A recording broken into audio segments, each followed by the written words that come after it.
Olá, eu sou Elaine e estou hoje aqui no Conta Pra Nós da Top TV SC. E você é nosso convidado a compartilhar com os seus amigos. Nesse mês de novembro, temos uma programação especial para vocês homens. E hoje estamos aqui com o Dr. Bruno. Olá, Dr. Bruno. Olá. Seja bem-vindo ao nosso programa. Temos muitos assuntos hoje para tirar as dúvidas do pessoal, não é? Eu agradeço o convite. É uma enorme satisfação estar com vocês aqui hoje. Espero que nesse nosso bate-papo a gente possa informar a população sobre as questões da nossa área, da área da saúde, e que seja bastante proveitoso para toda a audiência esse nosso bate-papo. Legal.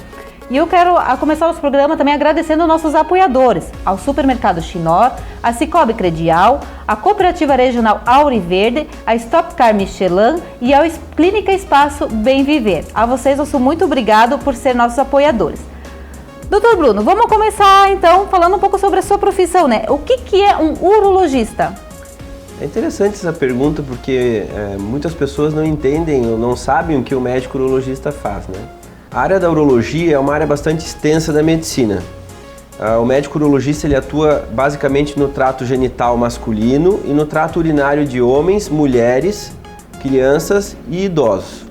Então, como é uma área bastante abrangente, é difícil do médico urologista se estabelecer em apenas uma área. Quando a gente atua em locais assim como a nossa região no interior, a gente acaba fazendo urologia geral. Então, o médico cuida da saúde masculina, incluindo a parte da medicina sexual, os cuidados da saúde masculina com a próstata, mas também trata do sexo feminino, das infecções urinárias, das incontinências urinárias. Atua bastante também na área de cálculos renais, tanto em homens quanto em mulheres. E em outros centros maiores, o médico urologista também realiza transplante de rim. Então é uma área bastante abrangente, né? Mas basicamente a gente atua nessa questão do trato urinário mesmo. E nós estamos agora no mês de novembro, que é um mês dedicado aos homens, não, Novembro Azul, né? Por que houve essa necessidade de se criar um mês específico para o tratamento, principalmente da próstata, né? Que abrange ali a questão do sexo masculino. Então o urologista tendo um papel focado na saúde masculina, foi detectada uma dificuldade de acessar o público masculino para a busca da promoção de saúde, que é trabalhar com a prevenção, né? Então, nós pegamos uma carona no Outubro Rosa, que era uma campanha mundial também relacionada ao câncer de mama, né, e aos cuidados da saúde do sexo feminino. E na Austrália foi desenvolvida uma campanha focada então ao câncer de próstata. E faz algumas décadas atrás, essa campanha ela ganhou corpo, ganhou volume, acabou se tornando uma campanha mundial, e o enfoque que antes era apenas o câncer de próstata acabou se tornando o alvo como a saúde masculina em termos globais. Então não apenas o câncer de próstata. Então a gente começou a tratar os cuidados do homem, a orientar que esses homens tivessem um médico que fizessem as suas avaliações periódicas, exames, enfim, levantar a bandeira da saúde masculina como algo de interesse para que esse público pudesse entender a importância. Porque a gente sabe que as mulheres vivem mais que os homens, né? As mulheres elas têm uma questão... Cuidado maior, uma preocupação maior, acho que uma vaidade maior também, né? Exato, é inerente à mulher esse cuidado com a saúde, e ela já vem desde que ela começa a menstruar um acompanhamento com o médico ginecologista. E o homem ele não tem esse costume, então a gente tem uma grande dificuldade de acessar esses homens para fazer esse tipo de orientação. E com o Novembro Azul, essa questão ela foi sendo modificada. Os homens começaram a entender a importância, através do câncer de próstata, começaram a entender que realmente é necessário ter um médico para fazer os seus acompanhamentos. E o nosso objetivo principal com a campanha hoje é não só apenas levantar essa questão da importância da prevenção e da detecção do câncer precoce, mas levantar também as questões da saúde geral. Então, quando me perguntam do Novembro Azul, eu não falo só do câncer de próstata, eu falo também de várias doenças que acometem os homens que muitas vezes a gente acaba negligenciando, né? O câncer próstata, acho que é o, como assim, eu acho que chama, né, atenção, né? Mas através disso a gente tem várias preocupações. E por que será que a preocupação a menos preocupação dos homens, digamos assim, né, em procurar um acompanhamento médico? Qual que é a resistência que eles encontram nisso? Basicamente a gente encontra uns 4 tipos de homem. Primeiro são os medrosos. Então, aqueles homens que têm medo de achar alguma doença e acham que não indo ao médico é melhor. Então, ele não quer ir no médico e não quer nem saber o que ele tem. O segundo tipo de homem é o ocupado, aquele que só sabe trabalhar. Então, ele trabalha e nunca tem tempo para cuidar da própria saúde.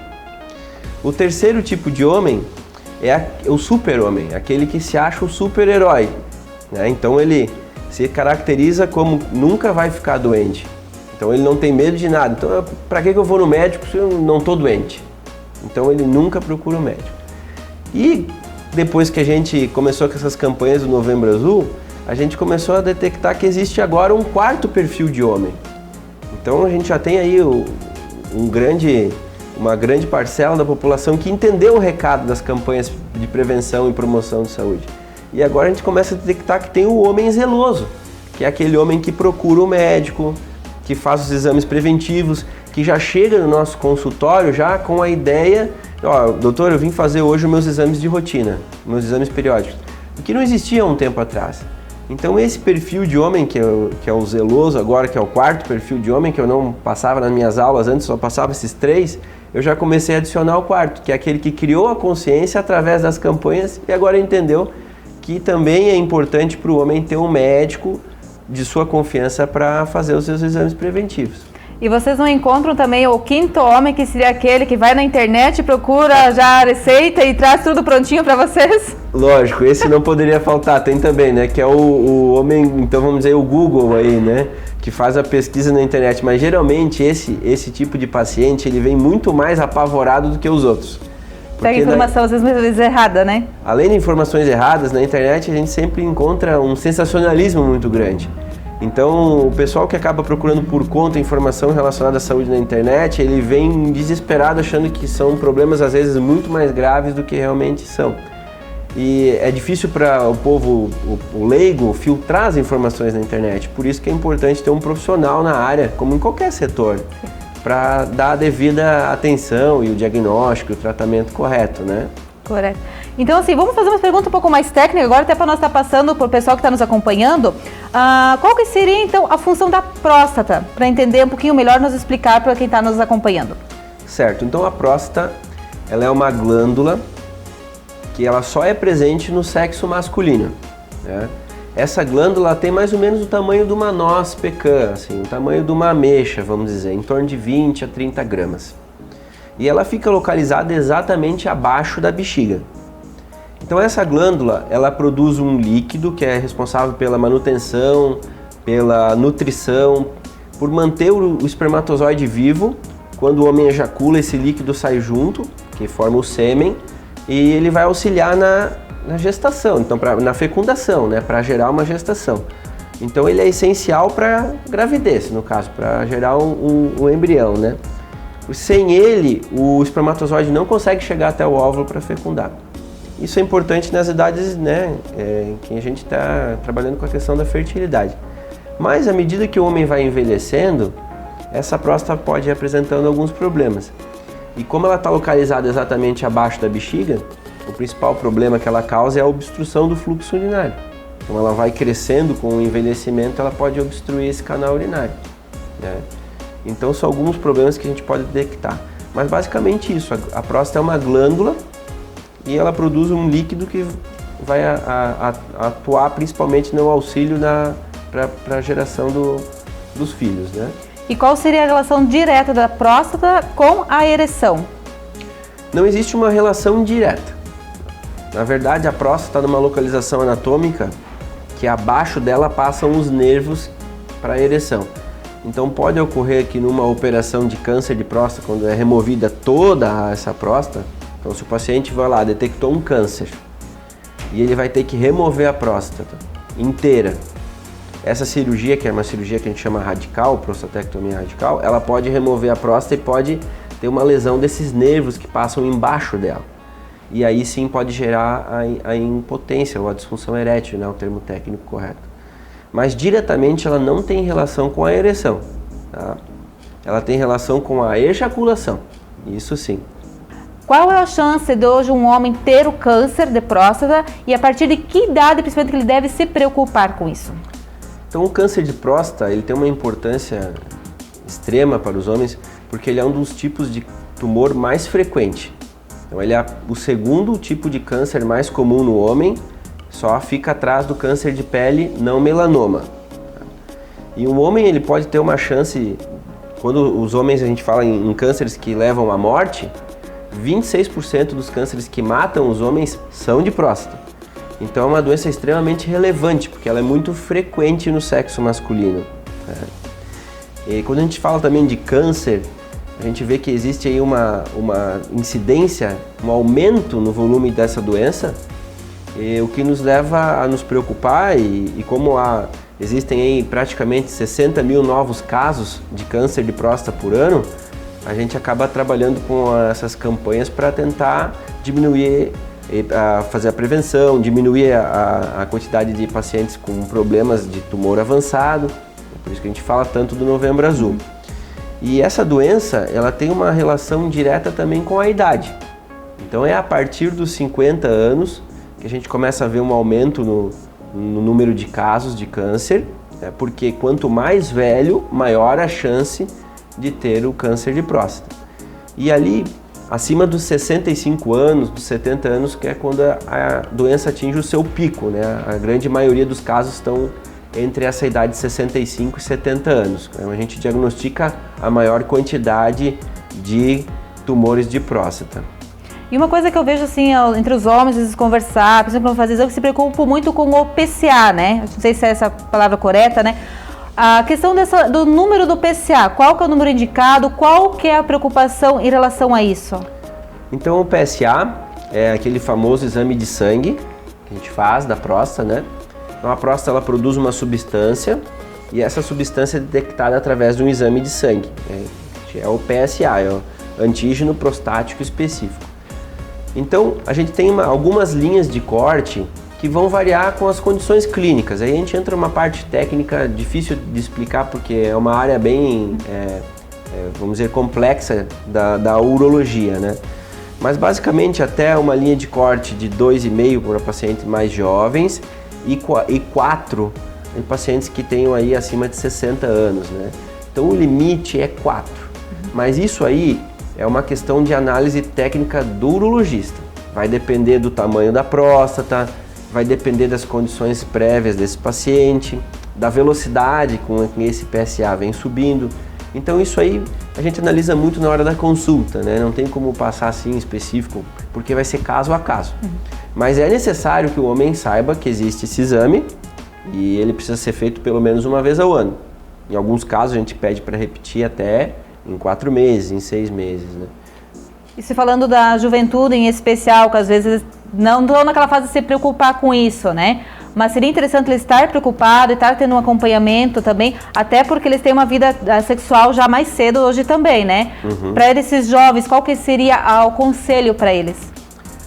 Bom, para a questão da próstata em si, as preocupações elas começam a ocorrer acima dos 40 anos. Então, para quem tem câncer na família, ali por volta dos 45 anos é necessário esse acompanhamento contínuo, né? Para quem não tem câncer na família, a Sociedade Brasileira de Urologia ela indica que você faça os acompanhamentos a partir dos 50 anos. Mas o que a gente nota no sexo masculino, que a gente fala também no Novembro Azul, quando eu faço minhas palestras, é o número crescente das DSTs. Então, fugindo um pouco dessa questão da próstata, como a gente havia comentado anteriormente, a saúde masculina, a gente também tem que tocar nesse ponto, né? Então, se eu fosse dar um conselho aos jovens, seria principalmente o uso do preservativo, que a gente vê que está diminuindo cada vez mais, a preocupação com a quantidade de número de parceiras, a promiscuidade, então os cuidados, né, da segurança, do sexo seguro e principalmente a relevância do uso do preservativo. E a outra questão que eu gosto de trabalhar com jovens no consultório também é sobre a fertilidade, né? A gente vê também um número crescente de pacientes com problema na fertilidade. Então, a pesquisa de varicocele, que são as varizes no testículo, né? Que pode levar à infertilidade. Ter um estilo de vida saudável, o consumo responsável de bebidas alcoólicas, a orientação que não utilize drogas ilícitas, né? Então, a gente trabalha tudo isso no consultório.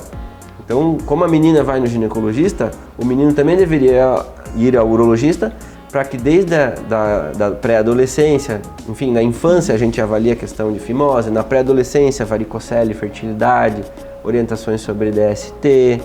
Depois, na vida adulta, a gente começa a introdução, a prevenção do câncer de próstata.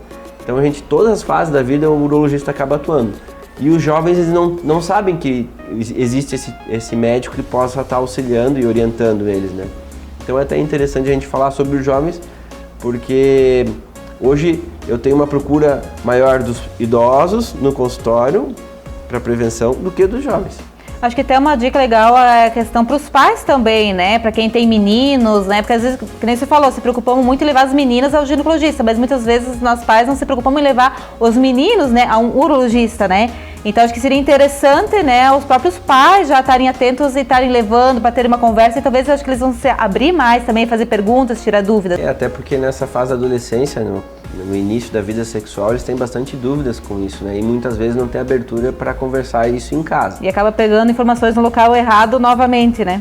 E a gente está com uma dificuldade nessa questão, até o número de DST, de casos de sífilis e doenças sexualmente transmissíveis vem aumentando bastante, né? Então a gente tem tentado intensificar isso também. Eu faço algumas aulas nas escolas para orientação dessa questão e no consultório eu também trabalho bastante essa parte visando a prevenção dessas doenças, né? E agora voltando um pouquinho na questão do câncer ali, qual a diferença entre um tumor benigno, no caso, e o câncer? Isso é uma pergunta bastante interessante porque existe bastante confusão com relação a isso. Nem toda doença da próstata é câncer maligno, né? Então, os pacientes têm muito medo. Eu tô com problema de próstata. Eles já levam assim para o lado que é um câncer maligno, mas não é. Na verdade, a doença mais comum da próstata é o crescimento exagerado dela, que a gente chama hiperplasia prostática benigna. Então, é aquele crescimento do volume da próstata que vai obstruir o fluxo urinário.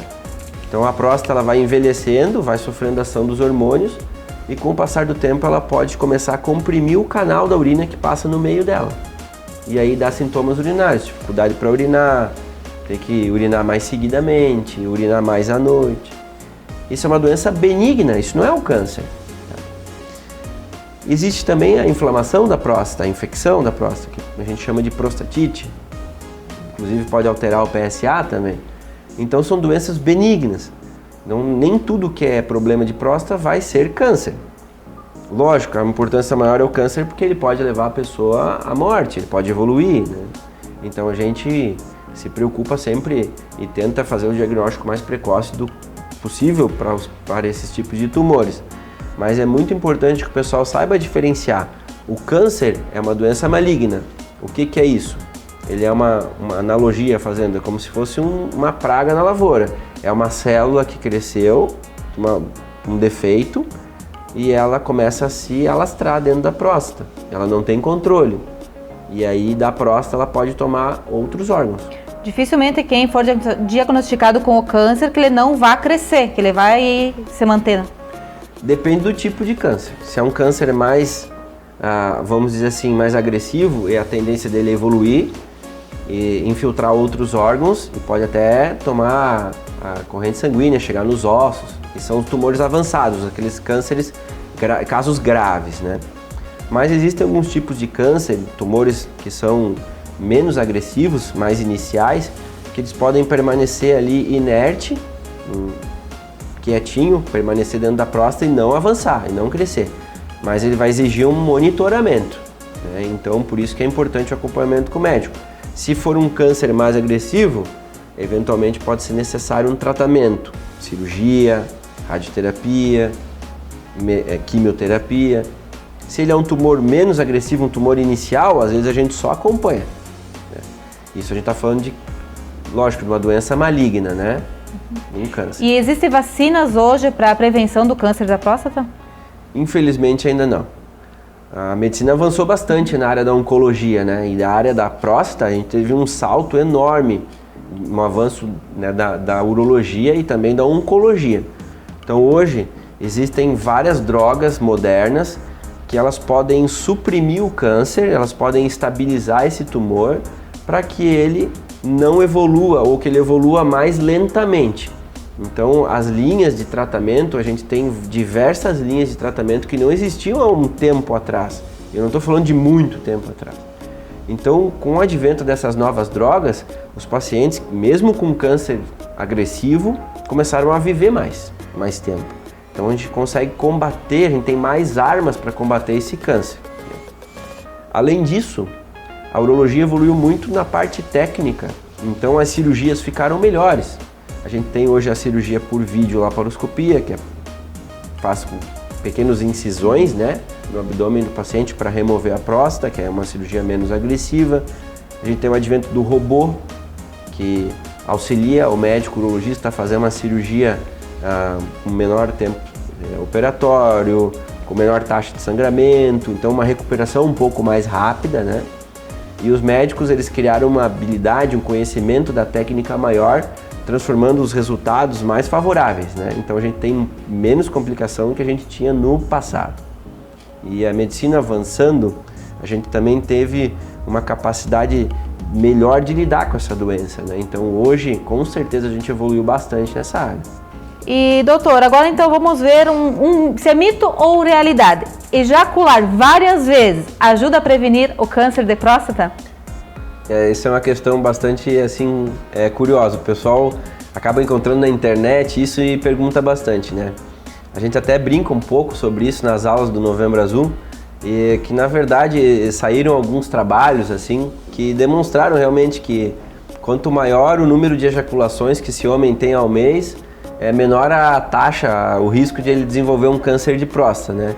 Tem um trabalho até que mostra que pode existir um risco de 21% a menos de desenvolver o câncer de próstata quem ejacula pelo menos 21 vezes ao mês. Aí eu brinco bastante, pessoal, quero saber quem, né, na fase adulta aí consegue 21 ejaculações por mês, né?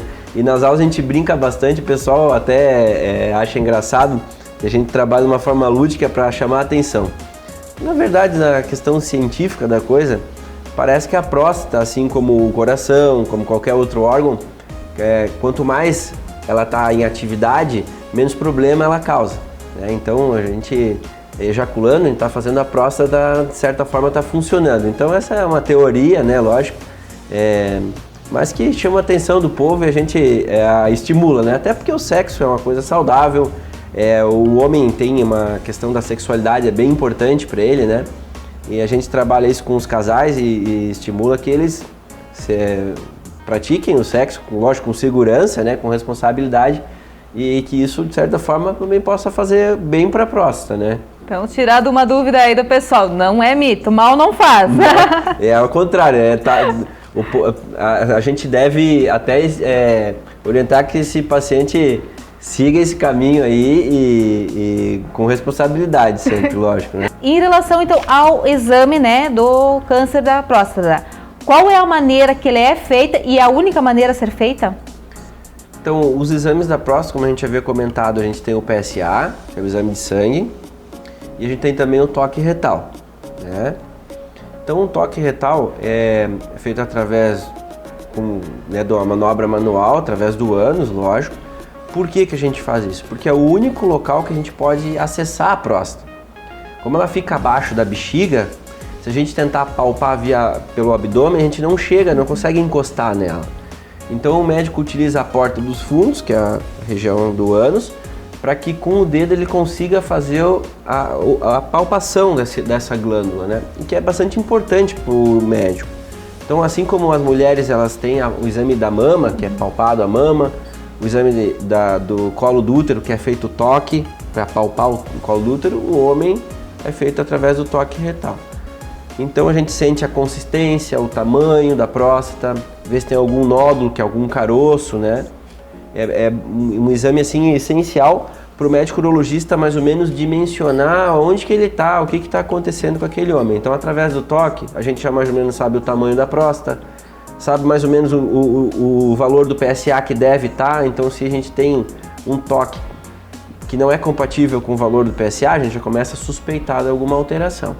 Então, ele é um exame que dificilmente vai ser substituído, né? A gente sabe que existe um valor que a gente tem de 20% de detecção do câncer através do toque, né? E que com o passar do tempo, com as campanhas do Novembro Azul, a gente notou que os homens já entenderam esse recado. Então, antigamente eu sofria bullying muito mais, assim, né? Muita brincadeira. Os próprios homens, quando procuravam, né, fazer o exame, também acabavam, acho que tendo vergonha, né, de falar que foram fazer o exame. E acho que isso já está diminuindo, né? Bastante. Então, antes o pessoal fazia muita brincadeira com quem é o médico, o urologista. Eles tinham muito essa questão da piadinha. Hoje em dia a gente já vê que já perdeu um pouco, assim, dessa graça. Né? Ninguém já se transformou em algo muito corriqueiro, muito normal. Então, as pessoas, elas já não têm essa questão desse paradigma, desse tabu, né? Então os homens já têm levado na boa, até os mais antigos, assim, eles já entenderam a necessidade da avaliação, né? A importância, lógico. E a gente nota que cada vez mais isso se torna algo da rotina do homem mesmo, né?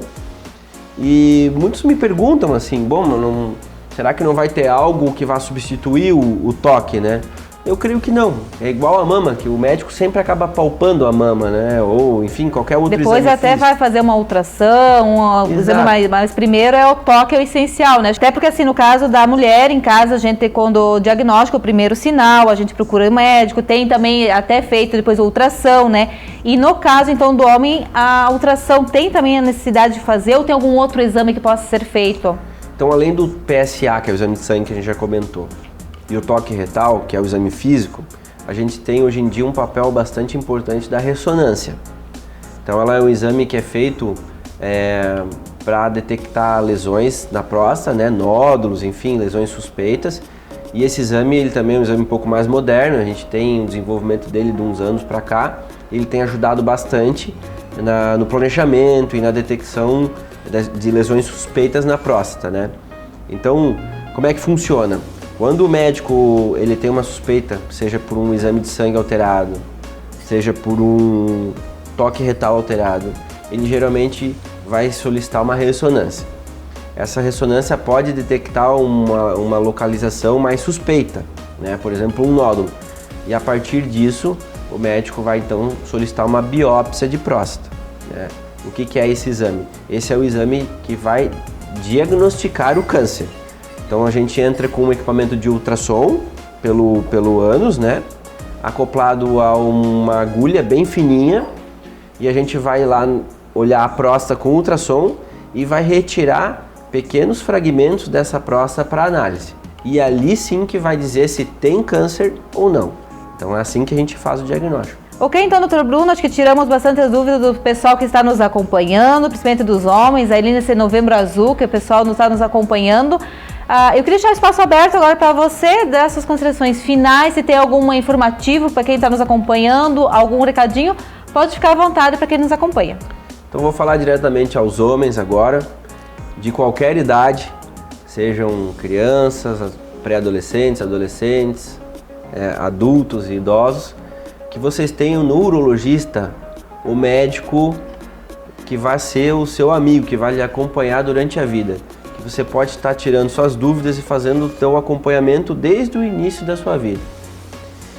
E para o pessoal que está na idade de fazer avaliação para a próstata, que é 45 anos, quem tenha histórico na família ou que tem algum outro fator de risco, e 50 anos para a população em geral, que não deixem de fazer os seus exames, procure o seu médico de confiança, realize o PSA, o toque retal com a periodicidade que o seu médico vai recomendar, e não tenha medo de consultar o médico urologista, porque a gente sabe que quando a gente detecta o câncer de forma precoce, as taxas de cura são altíssimas, mais de 90% a chance de cura do câncer de próstata. Se a gente detectar ele de forma mais avançada, que é quando a gente vai ter os sintomas, né? aí a gente sabe que a chance de cura é muito menor e as sequelas dos tratamentos, os problemas são maiores, né? O paciente vai sofrer muito mais. Então, o câncer de próstata não dá sintoma em sua fase inicial. Então, se a gente aguardar que esse câncer vá dar sintoma, a gente já vai estar lidando com uma doença avançada. Pode ser tarde demais. Tarde demais. Então, procurem o seu médico, façam os exames preventivos, trabalhe sempre com a medicina preventiva. Diagnóstico precoce é a chave, porque o tratamento vai ser muito menos traumático, vai ser muito mais, o êxito vai ser maior e as taxas de cura vão ser muito maiores. Então, é muito mais fácil de resolver esse problema quando a gente detecta ele precocemente do que quando a gente detecta ele de forma avançada. Ok, doutor Bruno, então muito obrigado por estar aqui no nosso programa, tirando essas dúvidas do pessoal que nos acompanha, especialmente dos homens, para ver que não precisam ter medo de procurar, né, um urologista, que está ali sempre pronto a atender. Aqui no município de Cunhaporã? Sim, então eu sou urologista aqui na região há 8 anos já, né? Eu trabalho em Maravilha, onde tenho meu consultório, a Clínica Urocenter, que é um centro de urologia completo, né? Então lá a gente tem fisioterapeuta pélvico, a gente tem psicólogo que trabalha com sexologia, então tudo focado na área da urologia, para homens e para mulheres. E agora eu comecei a atender aqui também no Espaço Bem Viver, né? A gente tem agenda aqui, começamos nosso atendimento para os pacientes de Cunhaporã, a gente tem um volume bastante grande de pacientes daqui e a demanda solicitou e a gente começou a realizar nosso trabalho aqui também no município. Então, nos colocar aí à disposição, né, para quem tiver alguma dúvida e precisar de algum atendimento dentro da área da urologia, a gente está de portas abertas, né? Ok. Esse foi o Conta Pra Nós de hoje aqui da Top TV SC, com o apoio do Espaço Bem Viver, a Cooperativa Regional Auriverde, Cicobi Credial, Stop Car Michelin e o Supermercado Chinor. A você, se inscreva no nosso canal, curte ali e compartilhe com seus amigos. E não se esqueça, envie seus comentários que estaremos aqui para atender vocês. Até um próximo programa. Mas eu vim preparar hoje é sobre cicloturismo o meu programa. Tem nada a ver uma coisa com a outra. Não, mas tu saiu bem, tu fez perguntas boas.